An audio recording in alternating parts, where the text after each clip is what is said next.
We are now 100 days into the Israel-Hamas war. Headlines across the globe these last 3 months and more have highlighted the horrors of the conflict and a record scale of devastation and human misery. In the latest fresh Israeli strikes that hit Gaza's Khan Yunis on Sunday as the war marked its 100th day, the war is being termed as the longest, bloodiest and most destructive conflict between the two territories. Massive protests have broken out all over the world. A large number of residents of Tel Aviv, Jerusalem, London, Rome, Tehran, Washington, D.C., Seattle, and many other global cities are up in arms demanding a ceasefire.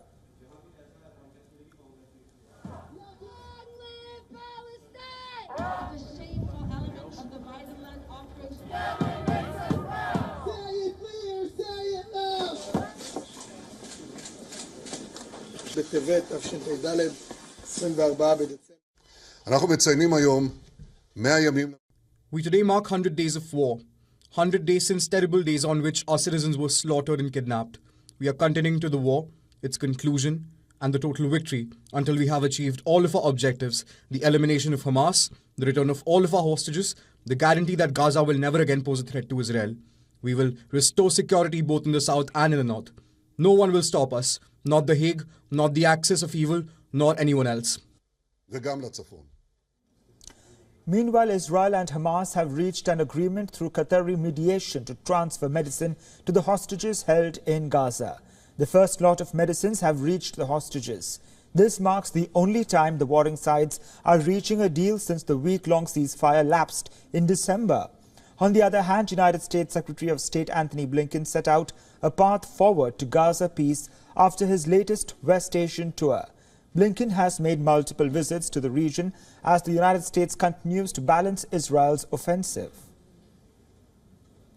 As we have everywhere throughout this trip, we've been focused on a number of key objectives. First, preventing the conflict from spreading. Second, getting more humanitarian assistance into people who need it. 3, increasing protection for civilians. 4, getting hostages out to make sure that October 7th can never happen again, and so that this conflict can end. Gaza is not the only front that Israel is dealing with. Despite preventive efforts, the war has shown strong signals of spilling into the region. Lebanon's Hezbollah began cross-border shelling attacks against Israel on October 8th. And in the latest, Israeli troops killed 4 gunmen at the Lebanon border area who were trying to enter Israel. Yemen's Houthi group also began sporadic long-range attacks on Israel after the war began. Its barrage of strikes against vessels traversing the Red Sea became a concern.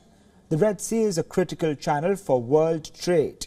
The United States and UK were quick to respond to the increasing threat to shipping. The Royal Air Force launched multiple strikes against Houthi targets across Yemen. While Israel deals with a multitude of issues, destruction sees no bounds in the Gaza Strip. Displaced people continue to scramble to obtain essential supplies for survival.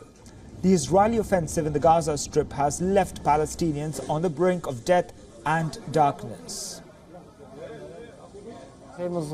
I have a small tent. The cold has killed us. There's no food. There is nothing. I can't give my children a carton of milk. My children are sick. They won't give us any nylon. Employment opportunities have also come to a standstill in the Gaza Strip.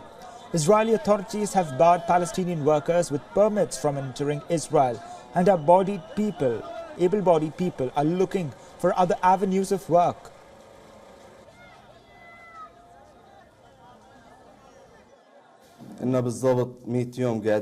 Exactly 100 days. We are sitting without work. So I started to work on the land, to plant it.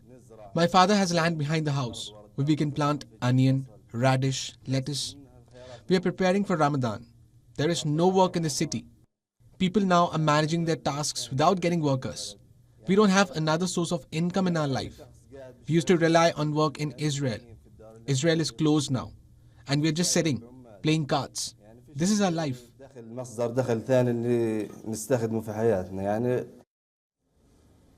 For more on this, we are now joined by Dr. Adam Day, head of the Geneva office of United Nations University Center for Policy Research. Dr. Adam Day also served as political advisor in UN missions in Sudan, South Sudan, Lebanon, and the Democratic Republic of Congo. Welcome, Dr. Adam, to the broadcast. Thanks, Crispino. It's good to be on your show. Israel says its main aim is to eliminate Hamas and local Palestinians are not the target. In fact, they had dropped flyers earlier asking Gazans in the north to flee to the south earlier in the war. Before moving in, United Nations repeatedly warned of a humanitarian crisis as a result of the war. What kind of message is Israel sending out, given the fact that South Africa has accused the country of genocide, which has come up at The Hague?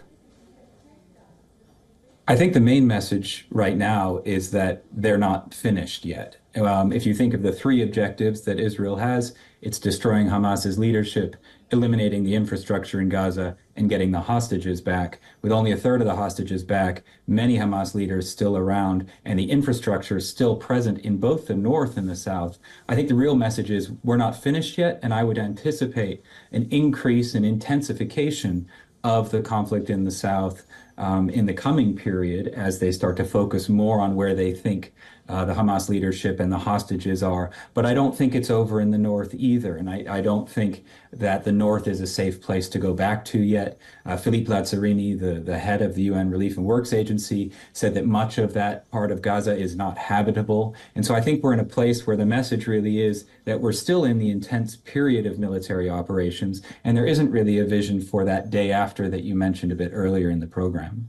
Absolutely. In fact, the United Nations Humanitarian Office has also accused Israel of blocking its efforts to send aid to the north recently. This is in fact a very serious accusation. And how do you view the aid being delivered since the beginning of the war?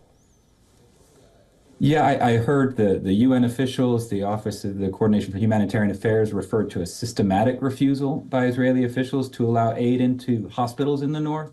The Israeli side has rejected that and said that it's a logistical issue. I think the reality is 500 or so trucks are needed per day into Gaza, and fewer than 200 are getting in. And I think certainly the message from the UN side is if the obstacles were removed, we could get much closer to that 500 trucks. And so I think one of the key things that happened early this week was the beginning of the mandate for Sigrid Kaag, who is the Senior Humanitarian and Reconstruction Coordinator for the UN. I think her role is going to be really critical in unlocking some of those blockages, in making sure there's consistent pressure on the Israeli military to allow that aid in. But as of right now, I think the message from the UN side is the aid is not being allowed in anywhere near at the accelerated rate that it's needed to meet those needs of the 2.3 million Gazans. You're right, Dr. Adam, because even Netanyahu is unfazed by external advice, especially from the United Nations. And one of the biggest casualties that we have seen in this war, women and children in Gaza. According to the health ministry in Gaza, around 23,843 people have been killed, including around 10,000 children, while more than 60,000 people are wounded. And many have accused Israel and its leaders of being indifferent. What is your opinion on this? Well, I think, first of all, just to recognize the enormous tragedy of losing an average of 300 people per day for 100 days. And I think it's worth pausing on that. I think the challenge is that there's a huge amount of daylight between the actors involved in finding a way out of this. And it may sound callous to one actor or unrealistic to another, but really the messages that Blinken was giving to the regional actors and to Israel were to slow down the invasion and to allow better protection of civilians to happen. I don't think that he succeeded in landing those messages with the Israeli side. And I also don't think that his mission was a success in getting the regional actors to agree to take a more active role in that day after. So then we're left in this situation where Netanyahu is saying, we're not done with our military phase of this yet. We haven't accomplished that yet. And we're going to keep doing that no matter what happens in The Hague or elsewhere. But we don't have that that transition process. And so I think we're still, even after Blinken's extraordinary 10-country visit, I think we're in a place where we don't see how to move out of this phase of the invasion. And unfortunately, I think it means that Netanyahu doesn't have another set of messages that he's willing to give right now about how to move into a phase where Palestinians can return home. I'm not even sure if certain members of his government are ready to say that they should be allowed to return home yet. And that really leaves the 2 million Gazans in an impossible situation right now, and in a very vulnerable one, where not only from a humanitarian standpoint, but from a protection of from the continuous bombing, Yes. I don't see that ending. And we will also have to see how the war spills in the region. We'll be tracking all those developments very closely. 100 days into the Israel-Hamas war. Dr. Adam, thank you for joining us on the broadcast. Thank you, Crispino.